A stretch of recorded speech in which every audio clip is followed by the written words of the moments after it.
নমস্কার বন্ধুরা, আমি ছন্দা। কেমন আছো সকলে? আশা করি খুব ভালো আছো। আমিও খুব ভালো আছি। আমার আরও একটি নতুন ব্লগে তোমাদেরকে অনেক অনেক স্বাগত জানাই। তো বন্ধুরা, আজকে বৃহস্পতিবার, আর বৃহস্পতিবার মানেই একটু পুজো, মানে ঠাকুরের পুজোর দিকটা বেশি সময় দিতে হয়। তো সেই হিসাবে আমি সকালবেলার বাসি কাজবাজ তো করে নিয়েছি, সমস্ত উপর নিচা মোছার সেগুলো মুছে তারপরে রান্না বান্না কাজ মিটিয়ে নিয়েছি। সকালে স্নানটাও করে নিয়েছিলাম। তবু যেহেতু রান্না করেছি, তাও আরেকবার আমি জামা কাপড়টা চেঞ্জ করে এসে পরিষ্কার হয়ে চলে এসেছি ঠাকুরের কাছে। আর ঠাকুরের বাসনগুলো মেজে নিয়েছিলাম, দেখতেই পাচ্ছ চকচক করছে বাসনগুলো। তো বৃহস্পতিবারই বাসন মাজি, তো সেগুলো মেজে নিয়েছি। আর এখানে দেখো আমি পুজো করব বলে সমস্তটা সাজিয়ে গুছিয়ে নিচ্ছি। আর আজকে আমি মদনমোহনকে একটু অভিষেক করাবো, তার জন্য একটু দই আনিয়েছি। আর দইটা একটু প্রসাদের মধ্যেও দিয়ে দিলাম। আর এটা টক দই, মিষ্টি দই নয়। তো ছেলেকে বলেছিলাম মিষ্টি দই আনতে, তো টক দই এনেছে। তো ওটা কোনো ব্যাপার নয়, অসুবিধে নেই। আমি ওতে একটু প্রসাদের মধ্যে একটু ঘি দিয়েছি, দই দিয়েছি, চিড়ে মুরকি বাতাসা এগুলো আছে। আর এদিকে দেখো আজকে আমি ঘি দিয়ে প্রদীপের সলতেটাকে ভিজিয়েছি। তো আজই ইচ্ছে হলো একটু ঘি দিয়ে প্রদীপটা জ্বালাবো। আর এদিকে দেখো আমার সমস্ত পুজোর যা যা দরকার ফল বনিয়ে নিয়েছি, ফুল রেডি করে নিয়েছি। আর মদনমোহনকে আজকে একটু অভিষেক করাবো, তার জন্য সেটাও রেডি করেছি।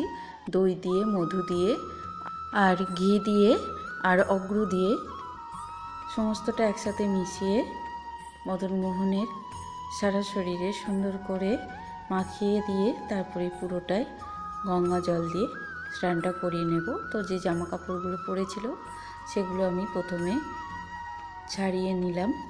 তো তারপরেই সমস্ত যে উপকরণটা তৈরি করেছি সেটা সুন্দর করে কৃষ্ণের সারা শরীরের মধ্যে লাগিয়ে নিলাম, দিয়ে এবার গঙ্গা জল দিয়ে অভিষেক করে নেব। তো এইভাবেই আমার শাশুড়িমা করে থাকেন, তো আমি আমার মতো করেই করলাম। তো আগের বারে একদিন করিয়েছি অভিষেক, তো শুধু গঙ্গা জল দিয়ে করিয়েছি, কিন্তু শুধু গঙ্গা জল দিয়ে অভিষেক করাতে নেই বা করায় না। তবে আমি নিয়ম অতটা মানতে পারি না। আমার মন থেকে যতটুকু ভালো লাগে, করার ইচ্ছা জাগে ভগবানের প্রতি, সেটুকুই আমি করার চেষ্টা করি, যে এর মধ্যে কোনো বাধ্যবাধকতা নেই। আর আমি ঈশ্বরকে ভক্তি করি অবশ্যই, তবে কঠিন কঠিন নিয়মগুলো কিন্তু আমি অত মানতে পারি না, আর ইচ্ছাও করে না। ভক্তির কাছে কিন্তু আসলে কিছুই নেই।